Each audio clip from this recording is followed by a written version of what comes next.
I found the cure to cancer. I solved world hunger. Now, these are things that you probably want to hear going into a TED Talk. You want to hear about life-changing stories. You want to hear about solutions to world problems. But today, I haven't brought you any of that. I haven't brought you anything that would change your life or would really solve a major problem in today's world. I'm Worldoo, and today I've investigated pickles. Now, throughout the history of humanity, discovery and innovation have been driving factors in progress and change. But what actually drives the innovation?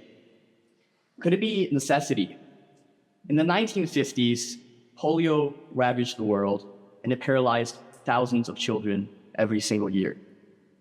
To stop this, scientists worked together to create a cure, a vaccine to solve this problem. Could innovation stem from war, from conflict? Something that every single one of us uses today, that we need to work with, that we need to socialize, to entertain ourselves with, comes from the military. It's the internet.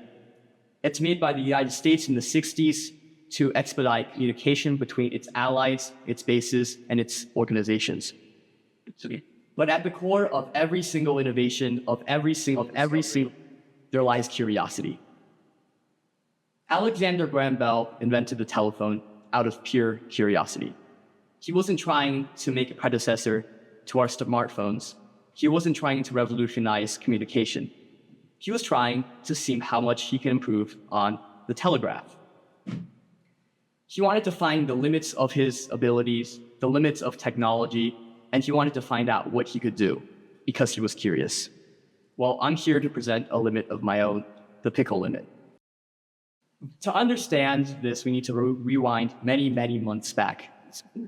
I was sitting at lunch with friends, not with world leaders, not with esteemed scientists. And as always, thoughts came into my mind. I have a few every single day, but they come and go. But today, I feel like I just wanted to latch onto one, and I wanted to ask the question: how long can you submerge pickles in brine until they don't get any more sour, until they don't become any more pickled? Now, this seems a little idiotic. It seems a little simple. But I started asking people, and the majority of reactions I got was, "Oh, you're funny, Will. You should come up with more of those." But some people began to express interest. They applied their knowledge of either chemistry, biology, or they applied their logic.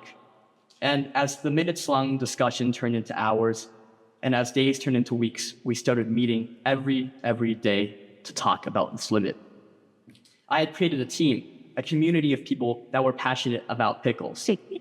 Something that stemmed from a random thought has blossomed into a project. And as a team, we decided to break down how we're going to find this limit. The pickle limit seems simple, but it's actually very ambitious. So we had to go down to square one to define what is a pickle. We looked online, we looked in textbooks, we asked around, but nothing satisfied us. So we decided to set forth with an experiment that held everything constant except for one variable, time. And over the course of a week, I made pickles. I was crazy for pickles. And at the end of that week, I made other people eat pickles. And what I'd found was that after 2 days, everybody had a consensus that I created something that was recognizable. I've made the cucumber transform adequately in that time. But then I was confused, because I also took the acidity of the brine, of the pickles, as I went. And what I found is there's been minimal drops in the pH level. And I wanted to find out why is that. My previous understanding of how the world worked, how pickles were made, were now challenged. So I decided to look even deeper. Pickles can be made through two processes: fermentation and pickling. Fermentation, also known as the lactofermentation process, is an anaerobic process, which just basically means there's little to no oxygen involved. The pickles are submerged in a brine made from water and salt. And what happens is the saline environment creates an osmotic pressure that discourages the growth of harmful microorganisms and pathogens and promotes the growth of lactic acid-producing bacteria, primarily from the genus bacteria, primarily from the genus Lactobacillus. What happens is these little workers get down to working immediately. They start consuming the sugars, the fermentable carbohydrates that are found on the skins of the vegetables. And as a process of this, they provide a metabolite, lactic acid. And this acid acts as a preservative and a barrier. It makes sure the pickles are safe and that nothing bad will grow. Because making fermented pickles improperly can provide severe health risks. For instance, if the saline content isn't high enough, or if it's too high, harmful pathogens will begin to arise. Such bacteria include the Clostridium botulinum, which is a leading cause in botulism. That's basically the very severe form of food poisoning and will honestly leave you on the toilet vomiting for a while.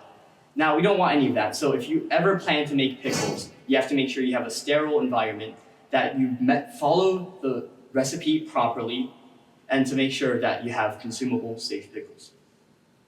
The alternative method would be actually pickling, and that's what you see mostly in supermarkets today. This process involves a brine of water, salt, spices, but most importantly, vinegar, which contains acetic acid. This also acts as another preservative, albeit a little more unnatural, to turn the taste of the pickle and the texture of the pickle. So, lactic fermentation might seem a little more dangerous. You probably don't want all these little creatures swimming around in your food. But quite to the contrary, this is actually more beneficial to your health. These bacteria can promote gut health, and you'll find probiotics like you find in yogurt or sourdough. So next time you're at the supermarket and you see pickles on a shelf, those are pickled.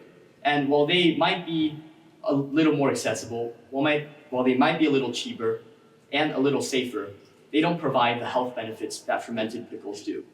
And if you find them in refrigerators, that's a fermented pickle, and I personally prefer the taste of it.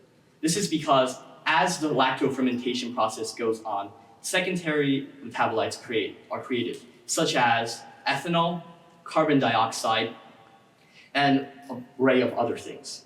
These will contribute to the texture of the pickle, and it'll contribute to a more complicated, a more well-rounded flavor profile.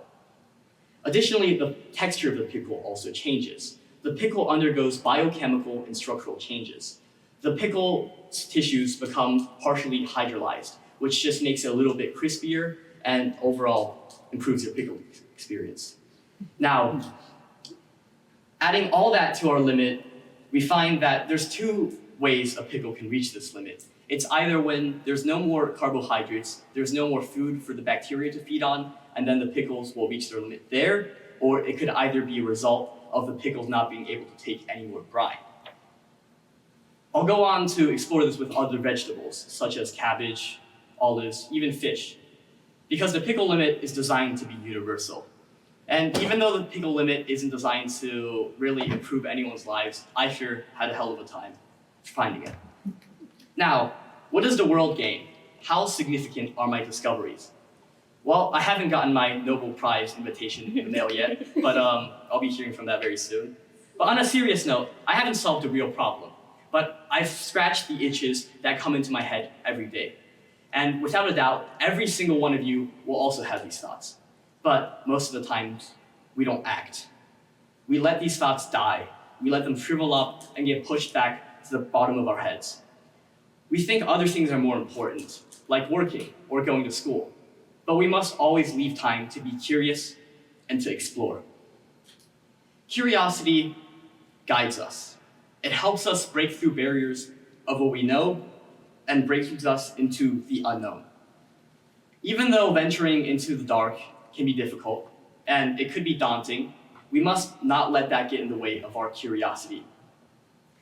Because every opportunity that you get, every little question gives you an opportunity to learn a bit more about the world. And with the accumulation of all these little findings, of all these little curiosities, you'll develop skills that will allow you to critically think and to question the world on a deeper level. So, what is the pickle limit again? Is it important? Is it a cry for help? This is your call to action. This is your call to question, to explore, to discover, to collaborate, and to go on an adventure. Because curiosity, fundamentally, is a call to adventure. It's a call to explore, and it's a call to discover. And at the end of every adventure, you'll gain something. It might be knowledge, it might be money, it might be fame, it might be the friends we made along the way. But whatever it is you'll find will certainly improve your day, and it'll brighten the lives of people around you. So, this is my invitation, going out to every single one of you in this room, to discover, to explore, and to be curious. Thank you.